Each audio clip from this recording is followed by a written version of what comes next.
My name is Sreeram. I'm a partner with Deloitte. Pleasure to have Mr. Golok Simli, who is a Chief Technology Officer for the Passport Seva Kendra, and a lot of initiatives that Ministry of External Affairs, Government of India is doing. The topic given to us is intelligent transformation through innovation. Before I, you know, ask him for his perspectives, let me start with some thoughts. Innovation as a concept has been misrepresented, or shall I say, abused to mean only information technology. In a country of our size and scale, we would need innovation in almost every single aspect of life, be it making farmers more productive, or be it taking children back to school after COVID, or be it making our healthcare system much more effective, or even removing some of the social ills that has plagued the country. I'm reminded of an example where in one of the southern states, there was a small startup which created a robo for preventing manual scavenging.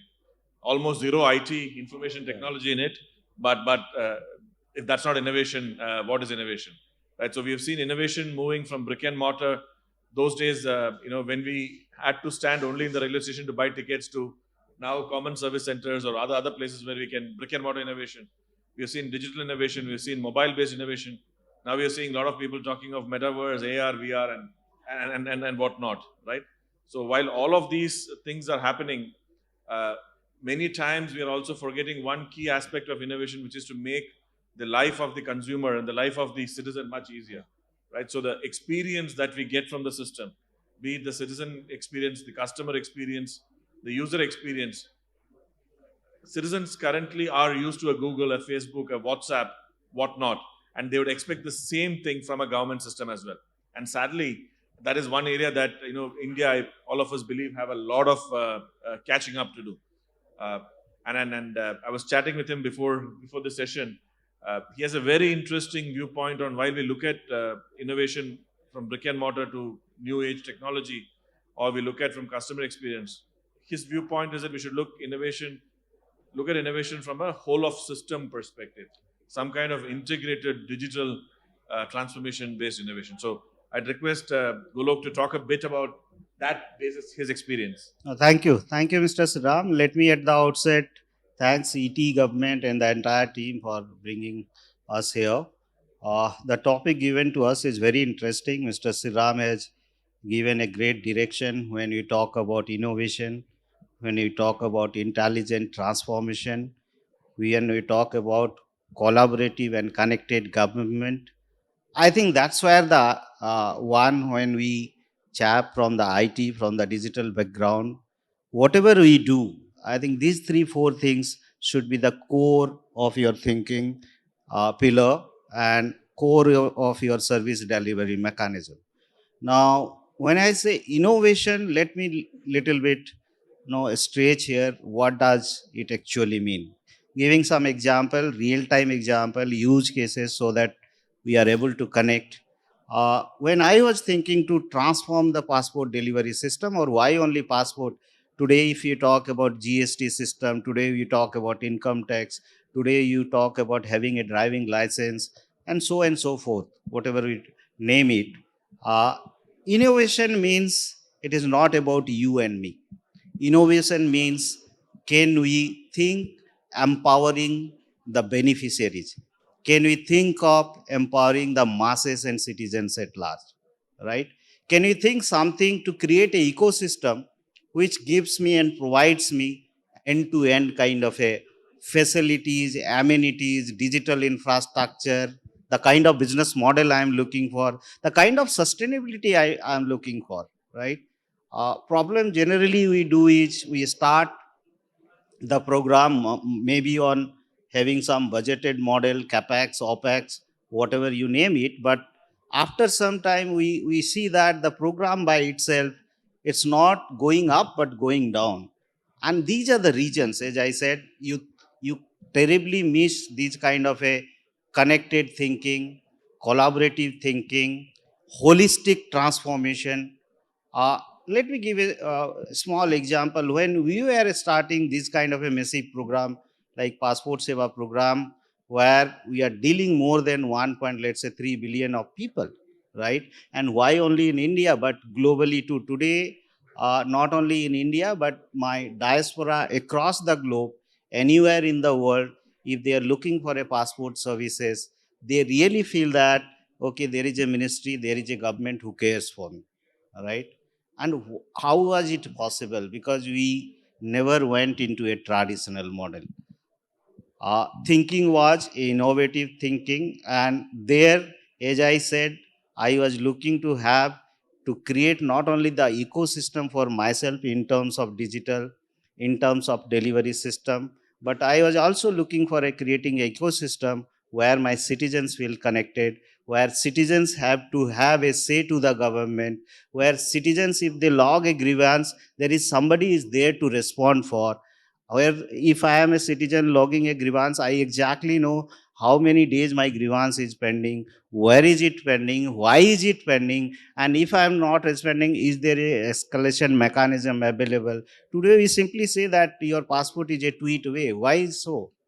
Because anywhere, anything you are facing a problem, you can tweet me. Why only to me? My secretary, my honorable EM, I don't know, wherever all you can escalate, right? So these innovations, when you think holistically, the other things come to my mind is we have realized enough that it is no more a government alone. Let it be very straight. And that's why we are looking, can we innovate a business model which is industry participated, where industry is also playing a equal role with the government hand in hand. But I'm very careful what is my take on the innovation, what is the industry's take on the innovation, what is my sovereignty, what is my sensitivity. I'm fully aware of when I'm dealing with the private sector.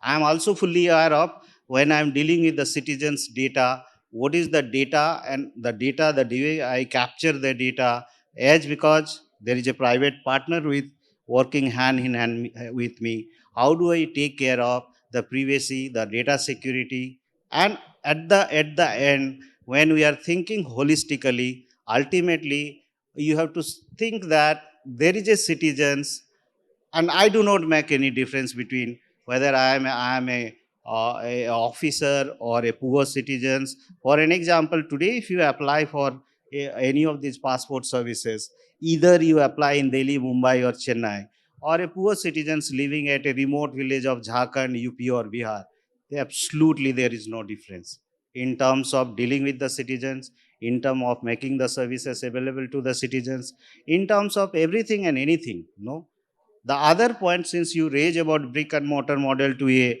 kind of a no, holistic approach, another problem which we generally find, and we have seen that government, we have to now think that the digital infrastructure we are creating, the application we are creating, the data we are collecting, can we share and collaborate? Let me quote another example here. When we are making the system completely online, realizing that almost no many of our citizens, they are literate, illiterate, uh, some are no semi literate kind of citizens. There was huge problems happen initially, saying that how do we deal with the citizens who are maybe semi literate or illiterate, or who are residing at a remote corner of the villages, because they do not have access to computer and internet at their vicinity, right? And that is the time I started thinking, no, can I leverage any other government ecosystem which is available to me, where citizens can, interact with that particular ecosystem, but they connect me digitally. And that point of time, exactly remember around 46,000 common service center were there.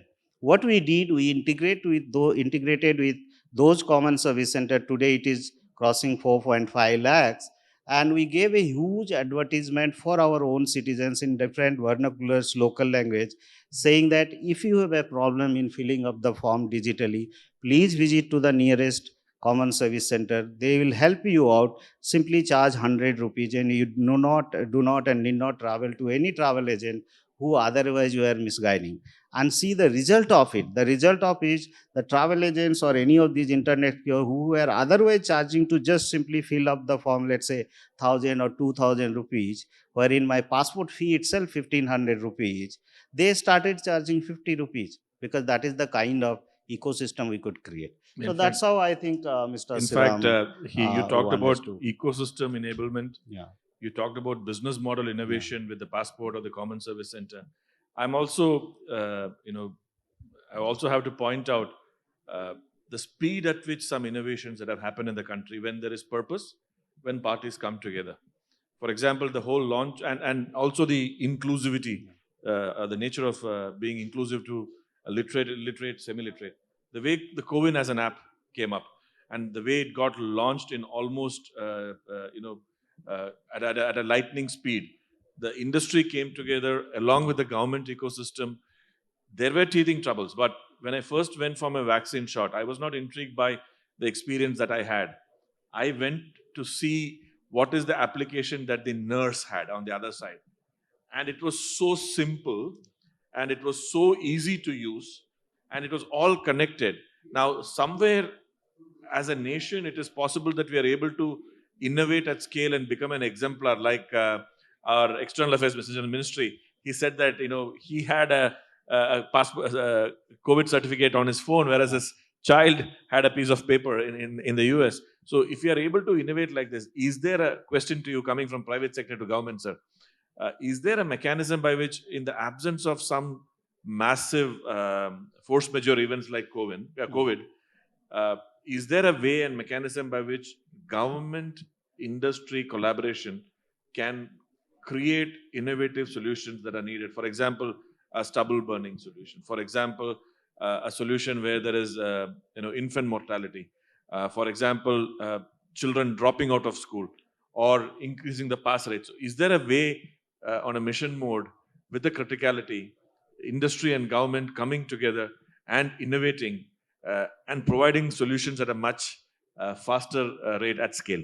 No, I absolutely agree, and I think there are many areas which you have already proven, right? And I personally feel that the way we are progressing on the digital journey, the way we are progressing toward a $1 trillion kind of a digital economy, now the need of the time is, as we are speaking, we have to come out from the IT and ITES mindset.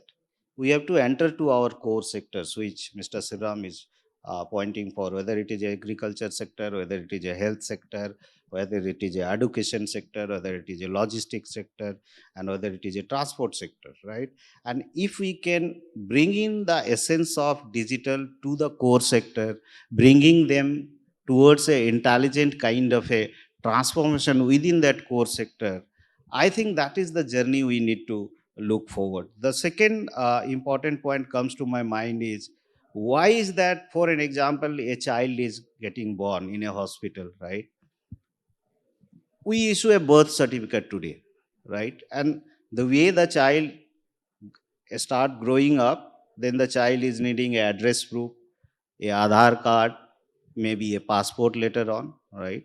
That the way he will progress, maybe your 10th certificate, date certificate.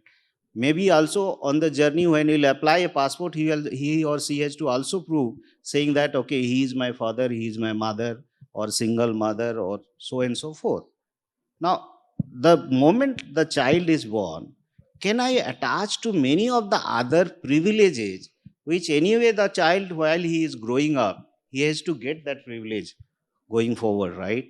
And along with the birth certificate, if I can create a family tree, while the child is born, also if I can attach to his caste certificate or something kind of a Aadhaar card, why is it not possible? It is absolutely possible. Then probably the child, when he grown up, and today let's say I am in Delhi or Mumbai, I am entitled for, let's say, benefits A, B, C, D from government. But the moment I shift from Mumbai to Delhi, suddenly my entitlement got changed. Suddenly I have to prove that no, I am Golok again. I have to produce probably 10, 20 documents again in Mumbai. Why is that needed? I am Golok. I am not changing. Everything remains same for me. But why my entitlement and benefit cannot move along with me? Why that every time a citizen has to prove for his or her entitlement? Right? This is very much possible. That is, I think, one innovative approach now government is looking for. The second is establishing a digital identity for ourselves. All right, wherever I go today, in the global forum, we are discussing about cloud passport.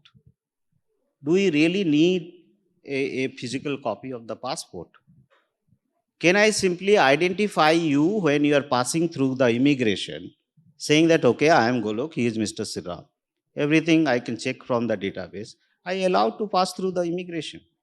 Why is that every time you are carrying that booklet and suddenly the booklet get lost and then you are totally kind of a lost outside the country? Where to approach, which embassy to approach? No, whether embassy will entertain me or not, but that anyway we are doing that. But I am saying these are the thinking, these are the innovation, these are the connected thing we have to think forward. Somebody we are discussing yesterday with a AIMS director IT. He told, sir, a patient, when we are talking about data privacy, security, there are a lot of concerns today, right? He said, fine, sir, there is a patient approaching to me. I exactly know this patient will be put to this particular doctor, physicians, right? Now that physicians, during the investigation course of investigations, he finds that, okay, my part is over, but I need to refer this particular citizens to the neuro because he has another problem, something related to the neuro. Now the data being collected from the patient is for the purpose of physical or kind of a the medicine kind of a check. Now the data has to be passed to the neurosurgeon or the neuro department. Now, where are these policies which says that if I have collected data for a purpose, let's say I have collected data to issue the passport and I am passing to the immigration, am I violating something on the data norms? Am I violating the principal owner of the data without even informing him or her, saying that I am passing the data? So there are a lot of concerns when we are dealing with data, which again, as I personally feel, when we are thinking about innovation, technology development, technology progress, we have to see that these privacy, data security concerns are completely secured and attached and protected for wherever I am passing that particular data points. Not only on the technology side, process side, but also on the policy and other side, regulation side. So in that's how fact, it is. while before closing, there are a lot of buzzwords we hear in the industry. We hear about doorstep delivery. He talked about providing everything. Once a child is born, he talked about predictive service delivery. We're talking of no wrong door kind of service delivery. We're talking of single window, and most importantly, consent-based thing. So I think thank you for bringing to light some very specific use case-based examples on some of these things. And with that note, I'd like to close this session and open for maybe one question or so. In summary, what we discussed was don't look innovation in isolation just for information technology. Look at it whole of system approach. Two, innovations should start from experience and all the way to service delivery.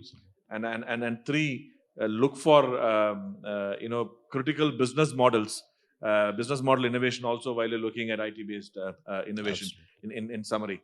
So if there are any questions, probably one or two we could take. Otherwise, we can close the session. There's one question from the gentleman. Yeah, sure, please. Sure, sir. So the kind of work which has been done in automating a lot of things in passport is amazing. Now, one suggestion or request you can see, for example, if you are applying for a PAN and if you have a Aadhaar card already, you simply have to go to the website and apply. Within 1 minute, you get the number at least. The physical copy comes later. So for the passport also, can you look at doing this thing? The application could be fully online and at least for the renewal kind of cases. No, I fully agree and I fully appreciate that. I think next version of the passport seva, I'd like to see myself saying that you don't need to carry any of the document to the passport seva kendra. You apply online It'd be using lot of AI, lot of RPA technology to find out that, okay, Mr. Sreeram is applying for the passport. What are his credentials available on the database? If need be, ask you to upload the document ID, no, on the online portal itself. And through the document ID, I verify through the DigiLocker to the respective source databases. And the moment you are there on the Passport Seva Kendra, I have already established about you saying that, okay, here is Mr. Sreeram. I continue to process the passport hassle free. So these things are, we are already working. You will find lot of emerging technology in use in my next version of the Passport Seva. And I can assure you saying that another 8 to 10 months we will be live with the next version of the Passport Seva. In fact, you have told rightly so, in case of reissue, I'm not giving policy statement, but I'm sure that we may not be even requiring to call the person again. But that is the direction we are working for. So in closure, Thank you so much, sir. In closure, Thank I'd like you. to wish Golok and the Ministry of External Affairs team, while India is embarking to become the steward for G20, and wish you all the best in terms of providing a fantastic world-class experience to every single delegate coming for the G20 meetings. And much like what UAE did with Expo 2020, I'm sure with the position that you're holding and what you're doing, we will be able to deliver even a superlative world-class experience in G20. All the Thank best. you. Thank you, Mr. Sreeram. And I once again thanks ET government for bringing us here for such a interactive session. Thank you. Thank you.